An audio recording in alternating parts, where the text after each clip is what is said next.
Vocês encontraram? Então leia junto comigo assim. E disse-lhe: ide por todo mundo, pregai o evangelho a toda a criatura.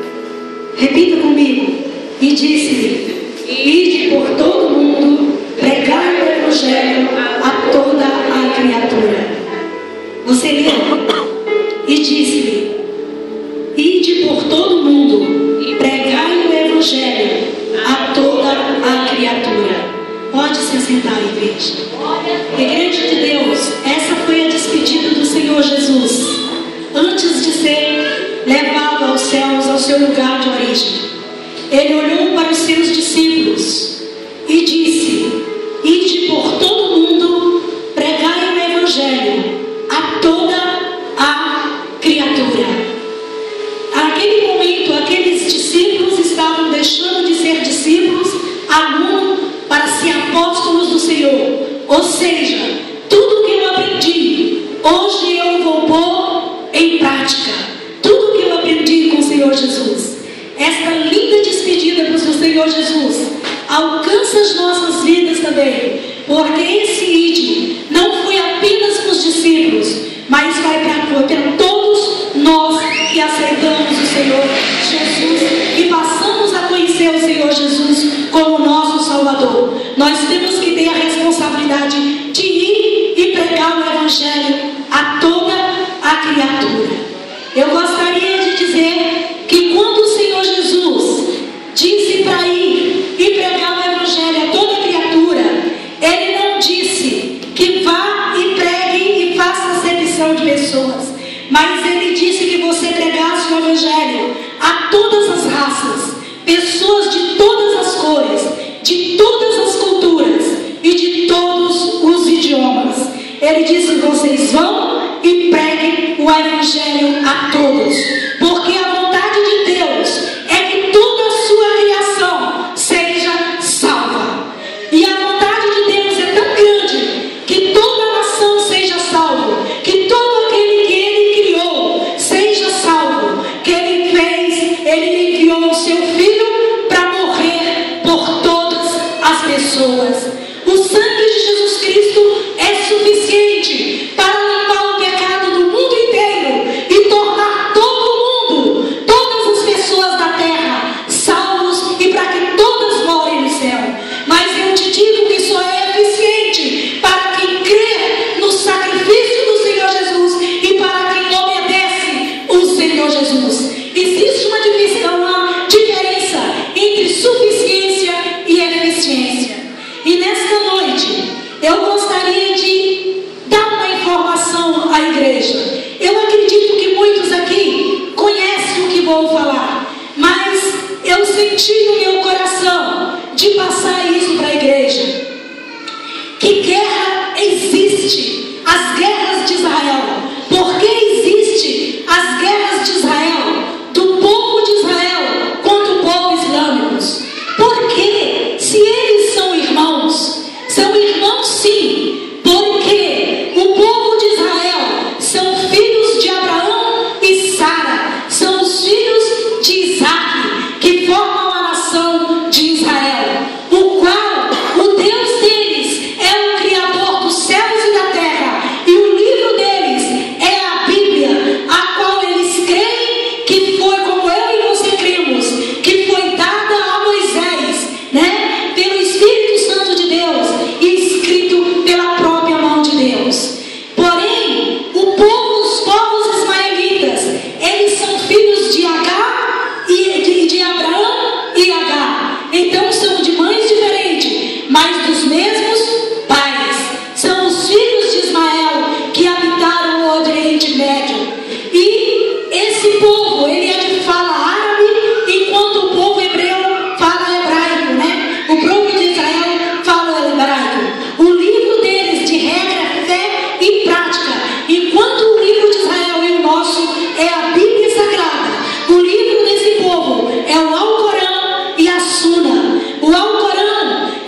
historinha contada em pequenas palavras, o qual me fez chorar todo dia, foi quando a criança do tamanho do João Vitor, ferido pela guerra, a morte, ele olha, chega no hospital, o médico vai cuidar dele, mas aquela criança já está morrendo, e suas últimas palavras são: eu vou contar para Deus o que vocês têm feito aqui. Igreja, tem crianças morrendo porque o mundo não se rende ao Senhor Jesus, e você tem se negado de estar na casa de Deus para ajudar, para nos ajudar em oração. Você tem estado dando lugar, tem dado sua vida para fazer tantas coisas, mas você não tem tido coragem de orar por nações como essas, por crianças que morrem todos os dias em guerra, porque o povo não conhece a Deus. Eu olhei e disse: meu Deus, como nós somos negligentes. Tão somente se nós orarmos e enviarmos missionários, essa nação pode se converter. E você pode dizer: mas o mundo é tão grande, a minha oração é tão pouca. Não é. A palavra de Deus diz que a oração de um justo, ela é poderosa e ela é eficaz.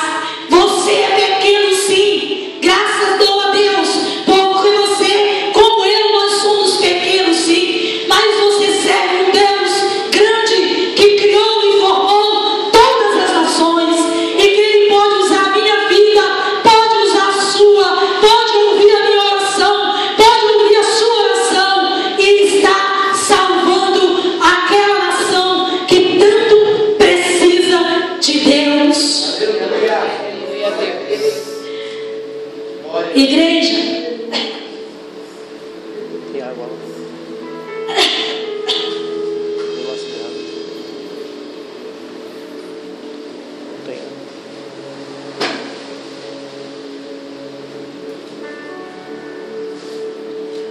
onde e para quem o Senhor Jesus quer que o Evangelho seja pregado?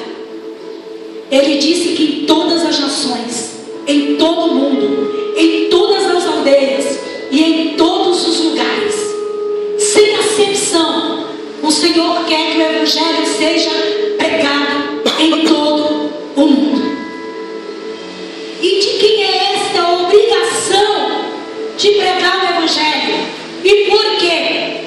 A pergunta desta noite é esta: é a obrigação de todo salvo de pregar o Evangelho, sem acepção de pessoas. Assim como o Senhor não faz acepção para que essas pessoas sejam evangelizadas, Ele não faz acepção de quem Ele vai mandar. É todo salvo tem obrigação de pregar o Evangelho a toda a criatura. Em 1 Coríntios 9:16, a parte de Paulo diz assim: é-me imposta esta obrigação, e ai de mim se não pregar o Evangelho. Paulo não quis dizer que ninguém estava obrigando ele a pregar o Evangelho. Ele se sentia obrigado a pregar o Evangelho. Diz que é-me imposta, quer dizer, o meu caráter me cobra isso. Eu, ser cristão, me cobra isso, que eu tenho obrigação de pregar o Evangelho de Deus. Ele não pregava por medo, porque ele não tinha medo, Paulo. Ele pregava o Evangelho por amor. Porque quando você vê a história do Paulo, ele teve mais preso do que solto, apanhou mais que todo mundo, e ele não tinha medo de pregar o Evangelho. Mas nós quantas vezes temos medo de pregar o Evangelho só porque a pessoa é chique, só porque a pessoa é culta. Nós trememos de medo de pregar o Evangelho para ele. Mas Paulo não tinha medo nem da morte. Ele dizia que é-me imposta essa obrigação, e ai de mim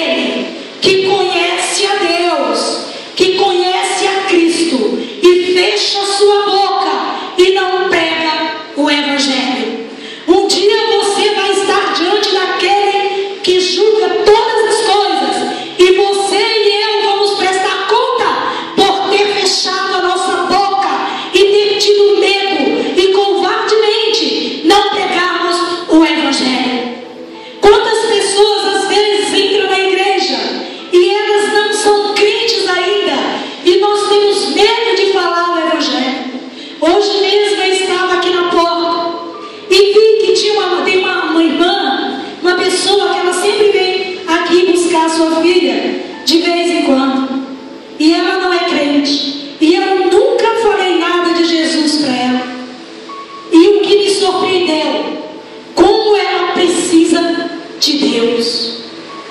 Eu estava ali na porta, ela foi saber, ela olhou para mim, ela correu para mim e ela me abraçou chorando e disse: muito obrigada pelo seu abraço. Eu olhei e falei: meu Deus, na hora, essa mulher de vez em quando vem aqui e eu nunca tive coragem de falar de Jesus para ela, dizer: fica, aceita Jesus, Ele é a solução para os seus problemas. Mas aí Deus me deu a oportunidade de eu falar para ela que Jesus é tudo o que ela precisa para que ela possa caminhar nesse momento difícil. E tenho certeza, pelo abraço que ela me deu, ela entendeu que Jesus é o tudo que ela precisa. Igreja é dever de todo crente.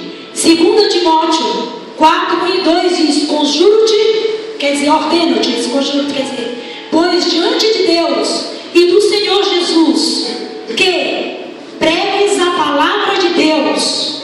Quando temos que pregar a palavra de Deus? Em todo o tempo, se você continuar lendo o versículo, em tempo e fora de tempo. Se você estiver na sua casa, sua obrigação é de pregar a palavra de Deus. Se você estiver no seu trabalho, sua obrigação é pregar a palavra de Deus. Se você estiver na sua escola, na sua faculdade, sua obrigação é pregar a palavra de Deus. Em todo tempo, em todos os lugares e para todas as pessoas, nós temos que pregar a palavra de Deus. E podemos aproveitar enquanto somos livres para pregar a palavra de Deus, porque talvez haja tempo que essa liberdade nos será tirada. Então vamos aproveitar agora para que deixemos o Evangelho conhecido entre os nossos irmãos, o nosso próximo. É um privilégio de cada salvo pregar a palavra de Deus.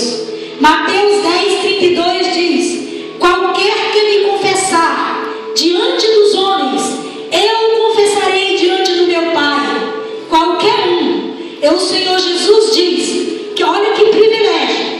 Antes ele diz assim: ó, vocês podem ir sem medo, que eu estou com vocês. Aí, mesmo que vocês morram pelo Evangelho, olha, no dia que vocês se apresentarem diante do Pai, eu vou estar lá com vocês e não vou me envergonhar de vocês.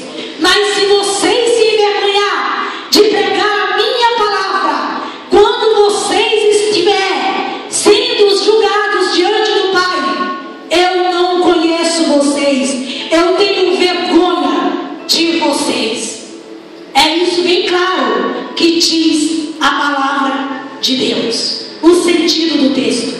Não tem como nós escaparmos ou acharmos que vai ser diferente. Não é diferente. Aquele que se envergonhar do Senhor aqui na terra, Ele se envergonhará de você, de mim, lá nos céus. É um dos maiores privilégios do crente, né? É poder cooperar com a obra de Deus. Marcos 16:20. E eles tendo partido por todas as partes, cooperando com eles o Senhor e confirmando a palavra com sinais que se seguiam. A igreja,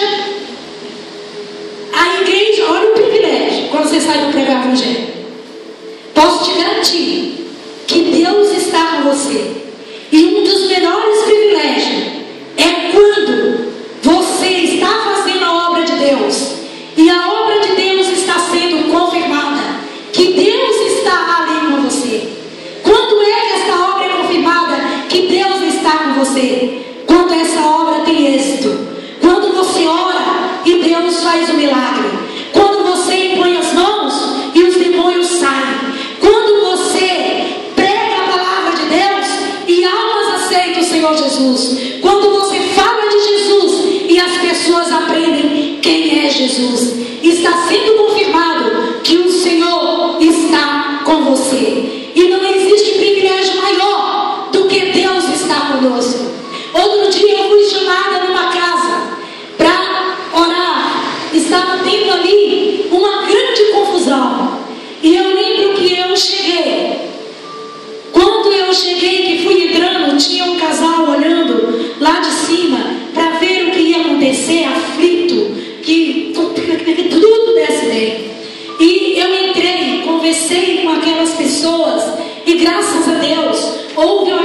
calma, não houve mais discussão e tudo foi resolvido.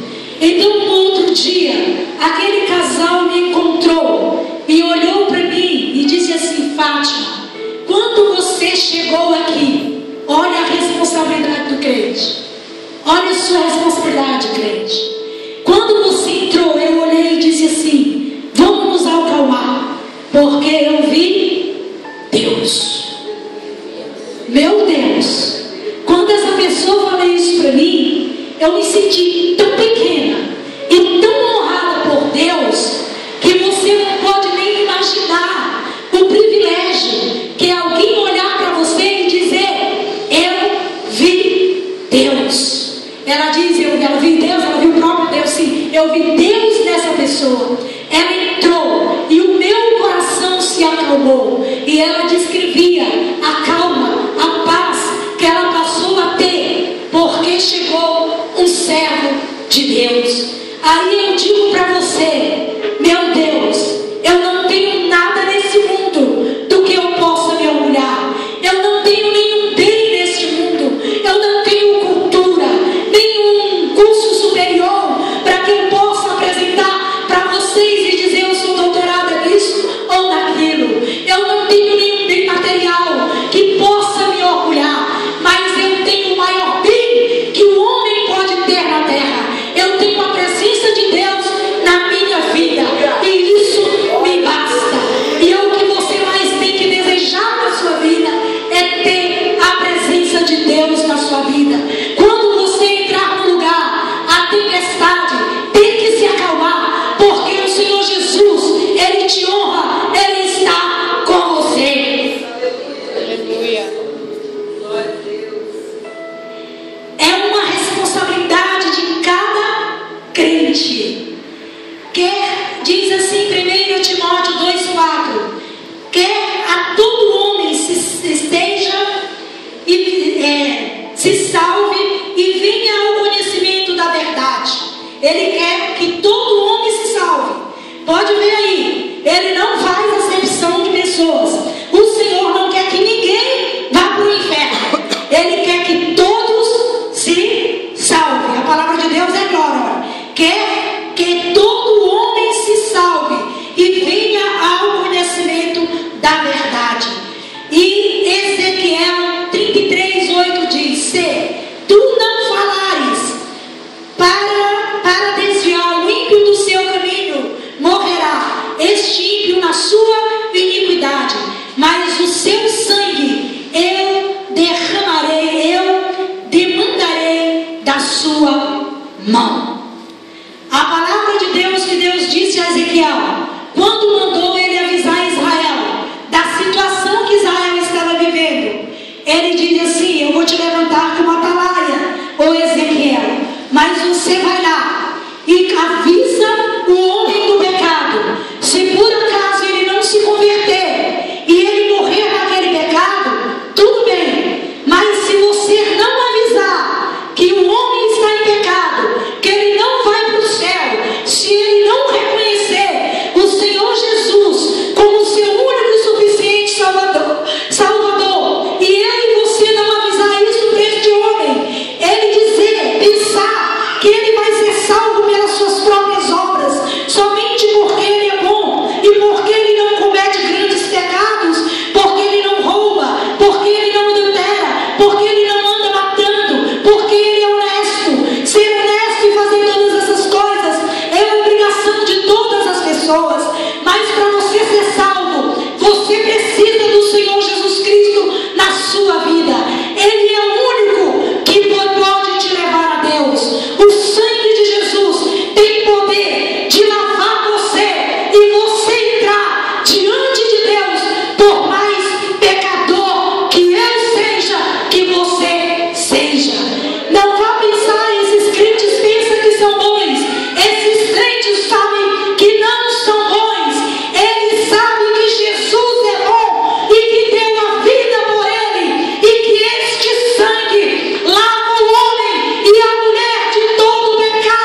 de alma, né? Salmo 126, 5, 6 diz: os que semeiam em lágrimas cegarão com alegria. Aquele que leva uma preciosa semente, andando e chorando. Essa preciosa semente aqui é o Senhor Jesus Cristo. Aquele que leva a preciosa semente, andando e chorando, sem dúvida, voltará com alegria, trazendo consigo os seus molhos. Vocês que vieram aqui na frente, entregaram sua vida a Deus, dizendo: Deus, eu quero ser um missionário. Eu quero dizer para vocês, vocês podem levar a palavra de Deus. Não é fácil levar a palavra de Deus. Nós sabemos o resultado de todos aqueles que levaram a palavra de Deus, qual foi. Mas eu te digo que você voltará com alegria, trazendo consigo os seus molhos. Vocês não irão se apresentar diante de Deus de mãos vazias. Vocês irão receber a coroa da vida, a coroa da justiça, que está reservado para aquele que tem coragem de pregar o Evangelho de Deus. Aleluia!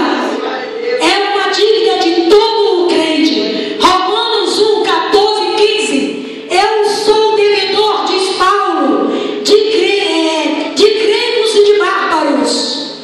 Ele diz assim: tanto a sábios como a ignorantes, e eu vou pregar o Evangelho a vocês, romanos. Mesmo diante de todas as dificuldades, Paulo nunca deixou de pregar o Evangelho. Aproveitava a prisão para escrever e enviar a palavra de Deus escrita para as suas igrejas, para que o povo conhecesse melhor a Deus. Como eu disse para a igreja, não é fácil pregar o Evangelho. Eu concluo dizendo para vocês que esses homens tiveram grandes resultados no Evangelho, ganharam muitas almas para o Senhor Jesus. Seus nomes ficaram na história escrito e jamais vai ser apagado, e está escrito no livro da vida, onde jamais alguém pode riscar ou manchar. Estes homens levaram o Evangelho, mas eu quero te dizer que disposição você tem que ter para pregar o Evangelho. Mas o preço que esses homens pagaram foram estes. Tiago foi decapitado à espada. André, ele foi crucificado, pregado ele foi crucificado, pregado e ele foi crucificado. E enquanto ele estava agonizando, ele pregava para os carrascos deles: vocês precisam conhecer a Jesus, senão vocês nunca vão poder ver a Deus. Tiago, lançado do pináculo, foi lançado do pináculo e depois ele foi apedrejado, em dúvida se ele não tivesse morrido.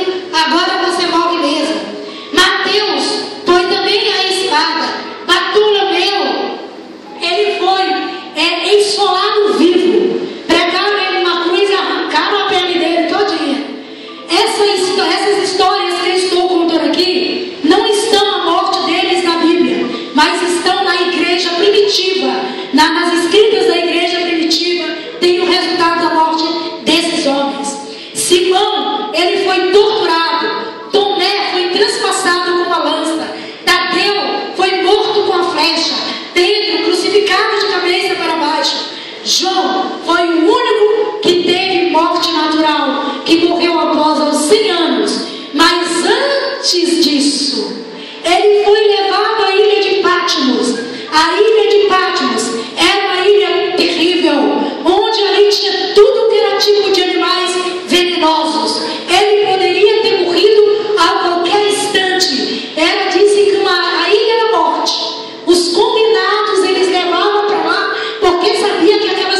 Mas a vida de João não foi fácil.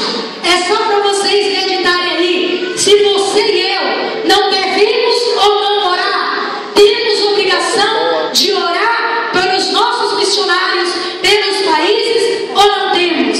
Meu Deus, olha tão pouco que se pede aqui. Ore e contribua com a pequena oferta para a casa do Senhor, para que haja missionários no campo. Glória a Deus. Eu digo para você que Paulo foi torturado e decapitado, e um dia todos eles receberão a coroa da vida. E Paulo disse: eu e você juntos vamos dizer: não me envergonho do evangelho de Cristo, porque ele é poder de Deus. Ei, não é poder para você ficar rico, poderoso, famoso. É poder para salvar e levar você para o céu. Aleluia. Esses homens que eu citei aqui, foi a grande comissão que o Senhor Jesus enviou para fazer a obra de Deus e para fazer discípulos, e esses discípulos continuarem fazendo discípulos, que sou eu e você. No nome de Jesus, eles curaram enfermos, ressuscitaram mortos, expulsaram demônios, pegaram em serpentes e falaram em línguas.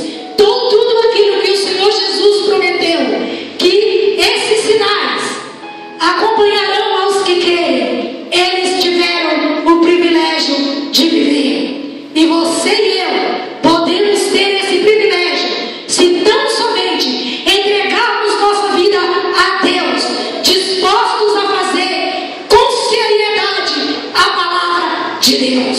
Eu disse com seriedade, com Deus.